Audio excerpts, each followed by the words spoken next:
사도행전 오늘 세 번째 시간입니다. 어젯밤 우리는 예수님을 믿는 것의 진정한 의미, 예수님 믿는 게 어떤 의미인가? 하나님께서 우리를 선택하여 지금의 자리에 놓으신 이유가 뭔가? 그것을 함께 보았어요. 그 이유가 무엇입니까? 우리가 예수님을 믿는다는 진정한 의미, 또 오늘 하나님께서 우리를 선택해서 그 자리에 놓으신 이유가 뭐예요? 곧 내 증인이 되리라. 증인이 되리라.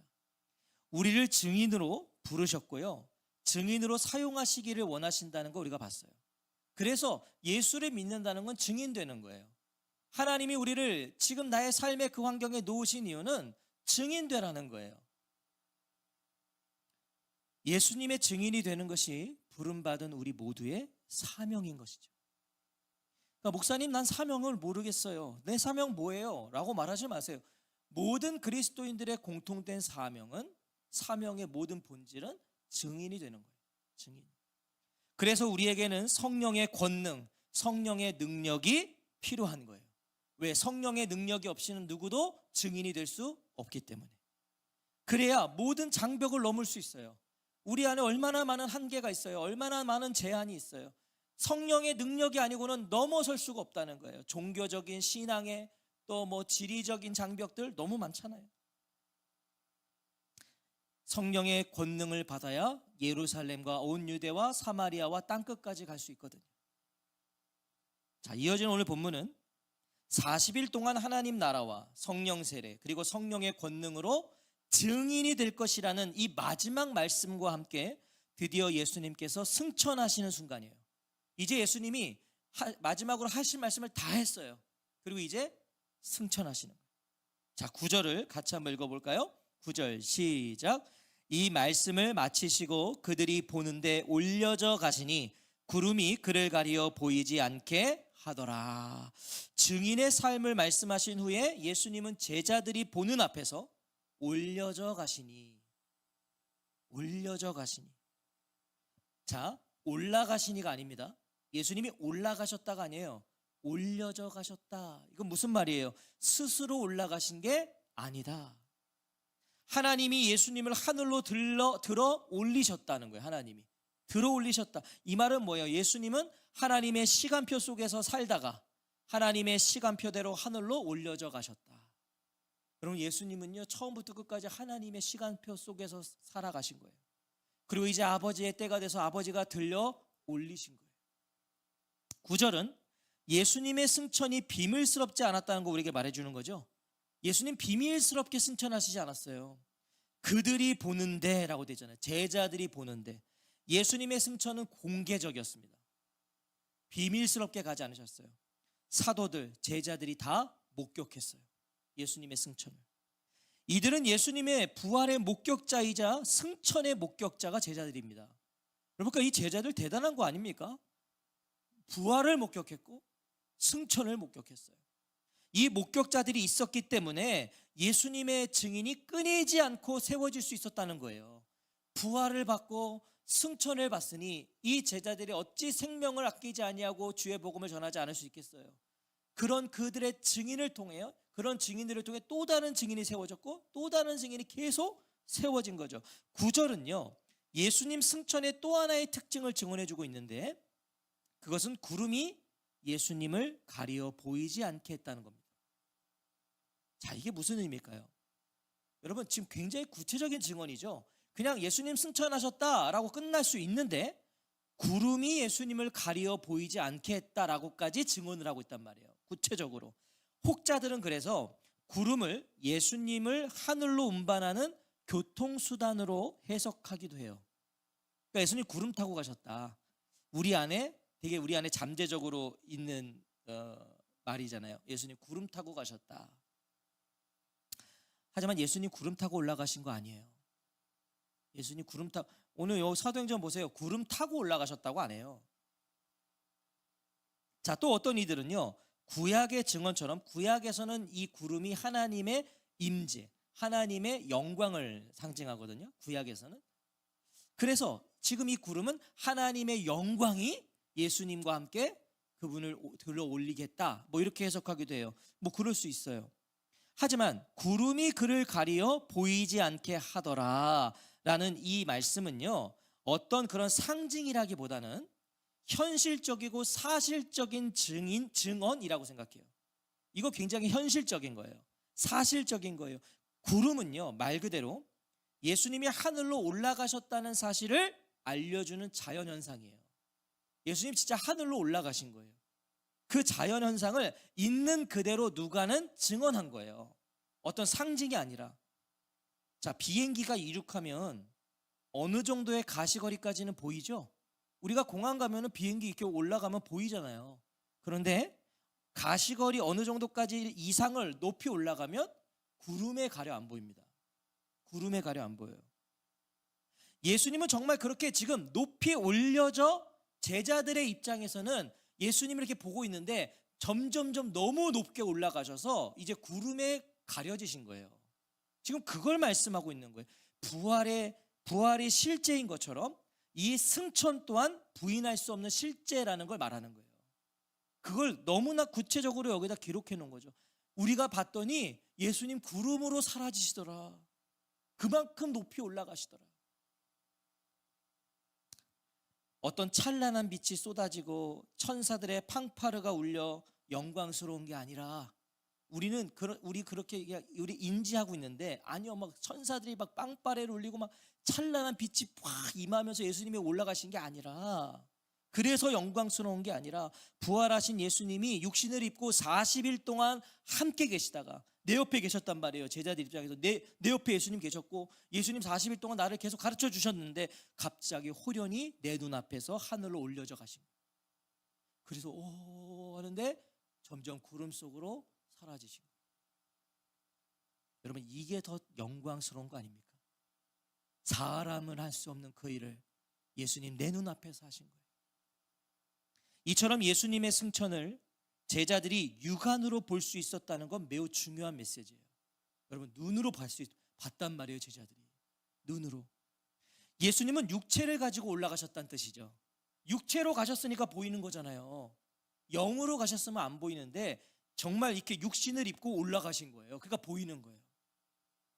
그리고 지금도 그 육체를 입고 하나님 우편에 앉아 계시다는 거예요. 예수님이 영으로 앉아 계신 게 아니라 이 육신을 입고 지금 하나님 우편에 앉아 계세요. 이건 뭘 말하는 거예요? 이것은 이 땅에서 더 이상 예수님을 육안으로 볼 수 없다는 뜻이에요.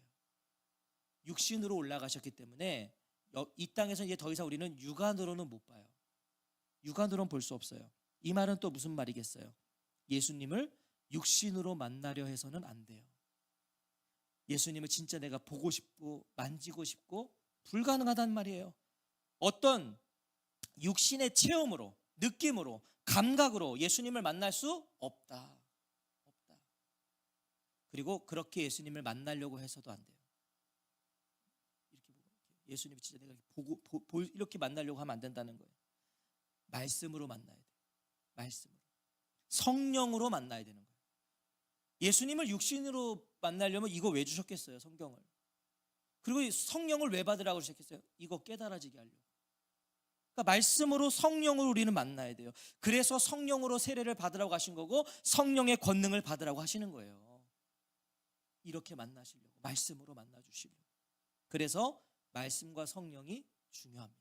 여러분, 말씀과 성령은 그래서 중요한 거예요. 말씀과 성령으로만 주님을 만나거든요. 자, 이렇게 예수님은 제자들이 보는 앞에서 승천하세요. 자, 그런데 제자들을 떠나신 게 아니에요. 제자들을 떠나신 게 아니에요. 승천하셔야 약속하신 누가 오세요? 보혜사가 오시거든. 약속하신 분이 오시거든. 예수님은 오신 목적을 다 이루셨어요. 예수님 이 땅에 오신 목적이 뭐죠? 십자가.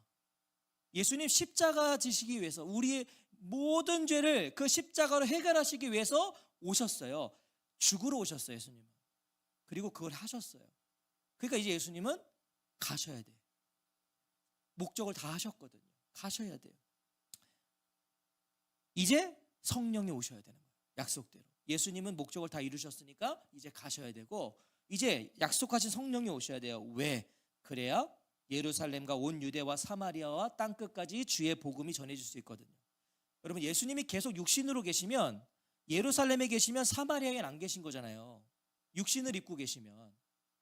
사마리아로 가시면 땅끝에는 예수님이 안 계신 거예요. 이해가 되시죠? 예수님이 지금 육신을 입고 여기 계시면 우리 집에는 안 계신 거잖아요. 여기 와야 계신 거잖아요. 그러니까 육신을 입고 계시면 제한이 되신다고 예수님이 이 공생의 기간에 막 뿅 하면서 막 순간이동하시고 그런 거 없어요. 몸을 입고 오셨기 때문에 예수님이 계신 곳에만 있는 거예요. 계신 거예요. 그래서 예수님은 가시고 성령이 오셔야 되는 거예요. 성령님은 어디에나 계시니까. 그래서 예수님 제자들에게 누누이 말씀하신 거예요. 요한복음 14장 16절에 내가 아버지께 구하겠으니 그가 또 다른 보혜사를 너희에게 주사 영원토록 너희와 함께 있게 하리거든. 영원토록. 요한복음 16장 7절에서도 그러나 내가 너희에게 실상을 말하노니 내가 떠나는 것이 너희에게 유익이라. 내가 떠나가지 아니하면 보혜사가 너희에게로 오시지 아니할 것이요. 가면 내가 그를 너희에게 보내리니. 그러니까 이미 제자들에게 이 약속을 계속 하셨어요. 그러니까 나는 가야지 내가 보낼 거야. 자, 그런데 제자들 한번 보세요. 10절. 자, 10절 읽어볼까요? 시작. 올라가실 때에 제자들이 자세히 하늘을 쳐다보고 있는데 흰 옷 입은 두 사람이 그들 곁에 서서. 자, 예수님이 보이지 않아요. 구름 너머로까지 올라가셔서 이제 안 보여요. 그런데 제자들이 하늘만 쳐다보고 있어요. 지금 다 하늘만. 왜 그랬을까요? 신기해서? 또 믿기지 않아서 바라봤을까요? 뭐 그런 제자들도 있었겠죠. 오 하면서 계속 있는 거죠. 그냥 제자들이 지금 계속 하늘을 바라보고 있었던 이유는 간단해요. 재림을 기다린 거예요. 예수님이 오실 걸 기다리고 있는 거예요. 지금 예수님이 곧 오실 줄 알았던 거예요. 제자들은 곧 오실 건 줄 아는 거예요. 내가 가면 보내겠다 하니까, 내가 가면 보혜사가 올 거라 그러니까 뭔가 하여튼 온다고 했으니까 다들 이러고 있는 거예요. 지금 바로 오실 줄 알고. 멍하니 하늘만 보고 있었던 제자들에게 나타난 두 천사의 말이 이걸 말해주는 거예요. 두 천사가 뭐라고 하는지. 자, 11절 같이 읽겠습니다. 11절 시작. 이르되 갈릴리 사람들아 어찌하여 서서 하늘을 쳐다보느냐. 너희 가운데서 하늘을 올려지신 이 예수는 하늘로 가심을 본 그대로 오시리라 하였느니라. 자, 두 천사는 제자들에게 왜 계속 하늘만 쳐다보고 있느냐고 물어요. 너희들 왜 하늘만 보고 있냐? 천사가 말하는 거예요. 제자들이 하늘을 바라보고 있던 이유를 천사들이 간파한 거예요. 너네 왜 하늘만 보고 있어? 이거는 지금 제자들이 왜 하늘만 보고 있는지를 천사들이 안 거라고요. 자, 제자들의 마음과 생각에 가득 차 있던 게 뭐죠? 어저께 기억나세요? 제자들의 마음속에, 생각 속에 가득 차 있던 게 뭐예요? 이스라엘의 회복. 이스라엘 나라의 회복만 바라고 있었잖아요, 제자들이. 그래서 이때입니까? 라고 물은 거 아니에요. 이때입니까? 제자들은 오직 그것만을 바라며 예수님이 오시기만을 기대하고 있었던 거예요. 예수님이 오셔야 이스라엘 나라가 회복되거든요. 그러니까 빨리 오시기를 바라고 다 쳐다보고 있는 거예요. 예수님이 하신 말씀을 여전히 제자들은 깨닫지를 못하는 거예요. 보혜사를 보내주겠다 그랬는데 예수님이 오실 줄 아는 거예요. 계속 그냥 이러고 있는 거예요. 지금 이 제자들의 모습과 상태가 재림을 기다리는 자들에게 메시지가 되는 거예요. 여러분, 재림을 기다리는 자 누굽니까? 오늘 우리 아니에요? 우리도 다 예수님의 재림을 기다리고 있잖아요. 그런 우리들에게 메시지가 된다고요. 제자들이 예수님의 재림만을 기다리며 하늘만 쳐다보고 있는 것처럼 당시 초대교회 성도들도요, 그런 사람들이 있었대요. 당시 초대교회 성도들도 예수님이 바로 오실 줄 알고 매일 하늘만 쳐다보고 있었던 거예요. 자, 예수님의 재림만을 기대하며 현실을 소홀히 여긴 거죠. 계속 하늘만 보고 있으면 그게 되겠어요? 예수님의 재림에만 초점을 둔 사람들의 특징은 뭐냐면 현실을 외면해요. 현실을 부정하고 현실을 도피해요. 이 재림만을 바라보고 있는 사람은. 그래서 직장도 그만두고 학교도 그만두고 뭐 재산도 다 바치고 자기들끼리 모여서 그날만 고대하는, 옛날에 다미선교회가 그거 한 거잖아요. 예수님 재림하신다고 몇 시에 온다 해서 자기들끼리 다 모여가지고 모든 전재산 다 갖다 바치고 거기서 막 계속 기도만 하고 있었던 거잖아요.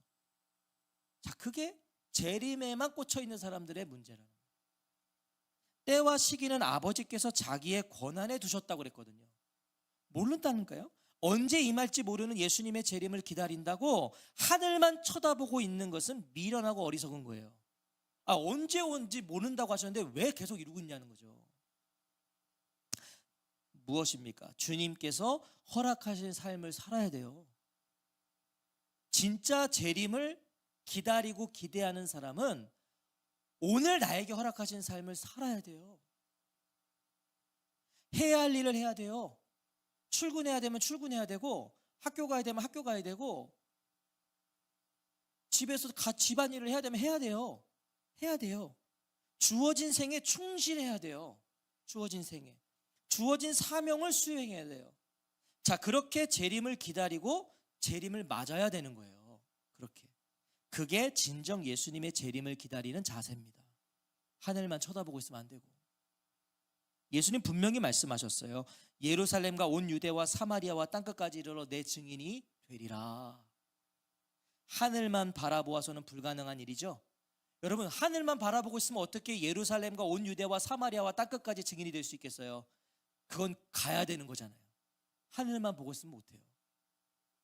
그리스도인은 예수님의 재림을 믿는 자들입니다. 성도는 예수님의 초림과 재림 이 사이를 살아가고 있는 사람들입니다. 아멘이신가요? 우리 그 믿음이 있는 거잖아요. 예수님 초림하셨었고요. 재림하실 거예요. 우린 지금 그 중간을 살고 있는 거예요. 그 중간을. 그게 성도들이에요. 왜 그 믿음이 우리에게 있습니까? 제자들이 천사들에게 직접 들은 메시지가 그거잖아요.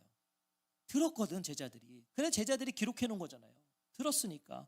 너희 가운데서 하늘로 올려지신 이 예수는 하늘로 가심을 본 그대로 오시리라. 제자들이 목격한 하늘로 가시는 모습 그대로 오시겠다고 그러셨어요. 그러니까 여러분, 그 재림의 날을 막 상상하실 필요 없어요. 성경에 그대로 말씀하셨어요. 올라가셨던 그 모습 그대로 오실 거래요. 그대로. 제자들이 볼 수 있는 육체로 가셨죠? 육체로 가셨잖아요. 봤으니까 이렇게. 그럼 뭐예요? 예수님은 동일하게 우리의 육안으로 볼 수 있는 육신을 입고 오시는 거예요. 우리 다 볼 수 있는 거예요. 뭐 영안이 열려야 되는 그게 아니라 그날엔 이 두 눈 달고 있는 인간들은 다 볼 수 있는 거예요. 다. 육체로 다시 오세요. 재림은 확실해요. 재림은 분명한 거예요.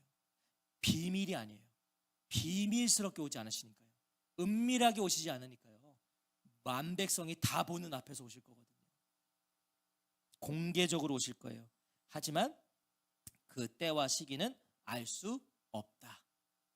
알 수 없다. 두 천사 또한 보십시오. 재림의 때를 말하지 않아요. 언제 오실 거야? 이 말 안 한단 말이에요. 천사들도요. 왜? 그건 아버지만 아시거든. 말을 못해요. 예수님의 재림 사실을 강조할 뿐이에요. 천사들은. 예수님 오실 거야. 이걸 강조하고 있는 거고요. 예수님 어떻게 오신다는 그 재림의 방법만 말하고 있어요. 천사들이요. 너희들이 본 그대로 오실 거야. 이것만 말할 수 있는 거예요. 때와 시기는 주어지지 않았어요. 그러니까 때와 시기를 알려고 하는 시도 자체가 이것은 하나님을 부정하는 거예요. 그러니까 누가 오늘날도 그게 90년대는 왜 통했는지 제가 모르겠지만 그만큼 한국 교회, 한국 성도들이 무지했던 거겠죠. 그게 통했다는 게. 몇 년도 몇 월 몇 시에 예수님 오신다. 이게 통했다는 게 이상한 거예요. 성경은 그걸 아무도 모른다고 그러셨는데. 그러니까 오늘날도 그런 소리 하고 있으면 그냥 그거는 코미디인 거죠. 자, 때와 시기는 주어지지 않았어요. 주어진 건 뭐예요? 명령만 주어졌어요. 그 명령이 무엇입니까? 내 증인이 되리라. 예수님은 이 명령만 주셨어요. 사랑하는 성도 여러분, 예수님의 재림 믿으세요? 정말 재림을 믿으세요? 예수님의 재림이 저와 성도님들에게 정말 실제세요? 이거? 이론이 아니고 지식이 아니라 정말 예수님의 재림이 실제시냐고요. 실제. 오늘 예수님의 재림을 기다리고 계세요? 여러분 정말 우리 예수님의 재림 기다리고 있는 거 맞나요? 삶의 방향과 삶의 시계가 재림을 염두에 두고 계세요? 내 지금 삶의 방향이 재림을 염두에 두고 있냐고요. 내 삶의 시계가 내 삶의 시계가 재림을 염두에 두고 있냔 말이에요. 지금 재림을 기다린다고 하늘만 쳐다보고 있는 것은 미련하고 어리석은 거예요. 하늘만 보고 있는 건 어리석은 거예요. 그런데 재림을 무시하고 재림을 외면하고 사는 것 또한 못지않는 무지죠. 재림만 바라보면 무지인데 또 재림을 터부시하는 건 더 무지인 거예요. 재림이 어디 있어? 그거 그냥 교회들이 지네 새 불리려고 뻥치는 거야. 목사들이 자기네 말 잘 듣게 하려고 뻥치는 거야. 재림이 어디 있어? 그게 제일 어리석은 거라고. 그게 목사의 말인가요? 성경의 말씀이잖아요. 자, 재림 신앙을 확인하는 길은 간단해요. 내가 진짜 지금 재림을 기다리는가? 내가 진짜 재림이 나의 실제인가를 확인하는 길은 간단하다고요. 내 생각과 고민과 마음에 가득 찬 것을 따라가 보면 돼요. 오늘 내 마음과 생각과 고민과 내 마음에 가득 찬 걸 내가 한번 따라가 보면 내가 지금 정말 재림을 기다리고 있는 건가 확인할 수 있단 말이죠. 내 삶의 방향과 추구, 내가 가장 많이 시간을 투자하는 게 뭔지를 보면 알 수 있어요. 내가 오늘 가장 많이 하고 있는 게 뭔가. 자, 중요한 건 예수님 반드시 오신다는 겁니다. 이건 정확한 거예요. 제가 오늘 예언할게요. 예수님 반드시 오세요. 이건 예언할 수 있어. 제가 다른 건 예언 못해요. 근데 예수님 반드시 오세요. 이건 제가 예언할 수 있어. 장담할 수 있어요. 뭐 너의 모든 걸 다 걸 수 있어요. 왜? 이건 확실한 거니까. 시간과 공간 속에 있는 우리는 지금 시공간 속에 있죠. 그런 우리의 이해로는 예수님은 오고 계신 거예요. 저는 이 표현을 참 좋아하거든요. 예수님은 지금 오고 계신 거예요. 오신다가 아니라 오고 계신 거예요. 왜? 우리는 시간과 공간 속에 있으니까. 오고 계신 거예요. 그때가 언제인지 우리는 알 수 없어요.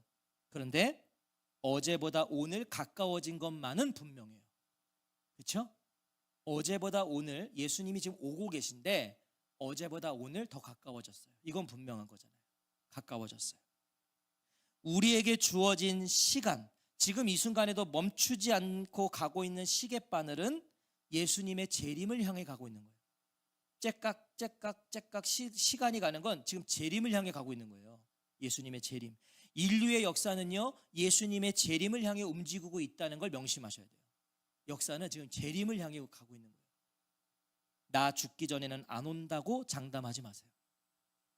이거 누가 장담할 수 있어요? 나 죽기 전에는 안 오실 것 같아? 누가 장담할 수 있어요? 오히려 예수님은 분명 오신다는 걸 장담하세요. 이걸 장담하고 사셔야죠. 예수님의 재림은 우리의 기대보다 늦을 수 있어요. 우리가 기대했던 것보다 많이 늦을 수 있어요. 하지만 우리의 예상보다 빠를 수도 있어요. 그렇죠? 언제 오실지 우린 모르니까. 오늘 오실지도 모르는 거죠. 여기 계신 저와 여기 계신 우리 모든 성도님들이 다 죽은 후에 오실 수도 있죠.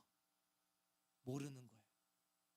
분명한 건 예수님의 재림은 우리 모두에게 굉장히 갑작스러운 사건일 거예요. 왜? 우리 모두가 예상할 수 없으니까. 갑작스러울 거예요. 데살로니가전서 5장 1절부터 6절에 보면 우리 이거 한번 같이 찾아서 읽어볼까요? 데살로니가전서, 자, 신약성경 데살로니가전서 5장 1절부터 6절이에요. 이 재림에 대해서 아주 명확하게 기록하고 있는 말씀이죠. 데살로니가전서 5장 1절부터 6절, 중요한 말씀이니까 우리 같이 한번 읽어보도록 하겠습니다. 자, 데살로니가전서 5장 1절부터 6절 같이 읽겠습니다. 시작. 형제들아, 때와 시기에 관하여는 너희에게 쓸 것이 없음은 주의 날이 밤에 도둑같이 이를 줄을 너희 자신이 자세히 알기 때문이라.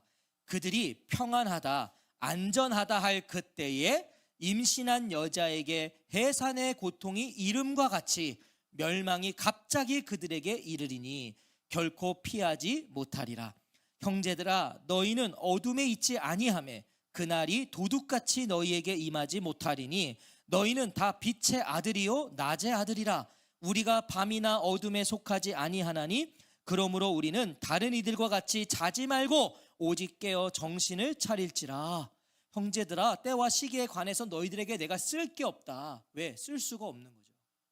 그걸 너희들이 알지 않냐? 이 말이잖아요. 도둑같이 오신다 그랬으니까. 그래서 마지막에 뭐래요? 그러므로 다른 이들처럼 자지 말고, 영적으로 잠들지 말고 깨어 있자. 우리에게 주어진 시간과 장소에서, 보내어진 그곳에서 우리는 증인이 되어야 돼요. 증인이. 왜? 예수님 오시니까. 예수님의 재림을 믿고 진정 그날을 기다리고 있는 자인지는 그것으로 확인할 수 있는 거예요. 내가 보내어진 자리, 주어진 자리에서 증인으로 살고 있는 것, 이것을 통해 재림을 믿는지 안 믿는지를 확인할 수 있단 말이죠. 오늘을 소중하게 여기고 현재를 성실하게 살아야 돼요. 주어진 삶에서 주님이 부탁하신 일을 하셔야죠. 이게 진짜 재림을 믿는 사람 아닐까요? 부탁하신 일을 하는 거죠. 예수님이 부탁하신 일. 주님의 명령에 귀와 마음을 빼앗기는 거예요. 세상의 소리에 내 귀와 마음이 빼앗기는 게 아니라 주님의 명령에 내 귀와 마음이 빼앗겨야죠. 각자에게 주어진 그 자리에서 증인으로 살아남아야죠. 열심히 일하세요. 열심히 돈 버세요. 하지만 그게 전부가 되지는 마세요. 열심히 하셔야 돼요. 근데 그게 전부가 되시지 마세요. 열심과 재산만 남기지 마세요. 여러분, 크리스천이, 성도가 열심히 살았어. 근데 죽고 나서 남겨진 게 열심과 돈만 있다면, 재산만 있다면 그거 의심할 수밖에 없어요. 열심과 재산만 남기지 마시고 예수와 복음을 남기셔야죠. 왜? 예수님은 우리에게 우리의 열심과 공로를 남겨라, 너의 재산을 남겨라 하신 적이 없어요. 증인이 되라 그러셨죠. 증인이 되라. 땀과 눈물과 소유, 모든 것이 그리스도의 증거가 되게 하세요. 내 열심도 그리스도의 증거가 되게 하고, 내 모든 재산도 그리스도의 증거가 되게 하고, 어떻게 하면 주님의 증인으로 내가 설 수 있는지, 어떻게 하면 주님의 증거가 될 수 있는지를 고민하셔야 돼요. 고민해야 돼요. 주어진 오늘을 노후와 미래를 준비하는 날로만 채우지 마시고 예수님의 재림을 준비하는 날 또한 되게 하세요. 자, 저는 노후와 미래를 준비하시는 걸 지금 부정하고 있는 게 아니에요. 그것만 하지 마시고 예수님의 재림을 준비하는 날 또한 되게 하시라고요. 같이 해야죠. 같이. 그러면 분명 우리의 직업, 우리의 재산, 우리의 가정, 우리의 자녀를 대하고 해석하는 우리의 눈이 달라질 거예요. 재림을 함께 준비한다면 다르죠. 그 사람 돈을 모으는 이유가 달라질 겁니다. 돈을 쓸 때 그 쓰는 이유와 목적이 달라질 거예요. 재림을 염두에 두고 있다. 오늘 나에게 주어진 자리를 살아갈 때도 다를 수밖에 없겠죠. 시간을 쓰는 것도 달라질걸요. 우리의 삶은요, 더 분명해질 거예요. 더 선명해질 거예요. 더 의미가 될 거예요. 무엇을 염두에 두고 살면? 예수님의 재림을 염두에 두고 살면. 2025년 우리의 걸음이, 우리 삶이 되는 교회의 걸음이 등과 기름을 준비한 슬기로운 5 처녀와 같기를 원해요. 준비된 그 처녀들. 신랑을 맞이할 때 10처녀가 준비하고 있었는데 전부 다 등은 들고 있었지만 기름을 준비한 처녀들은 5 처녀밖에 없었어요. 신랑이 언제 올 줄 알아? 에휴, 오겠지 하고 5 처녀는 그냥 등만 들고 있었더니 신랑이 오기 전에 기름이 다 떨어졌죠. 그런데 슬기로운 5 처녀들은 기름도 준비하고 있었어요. 언제 신랑이 오든지 맞이할 수 있었어요.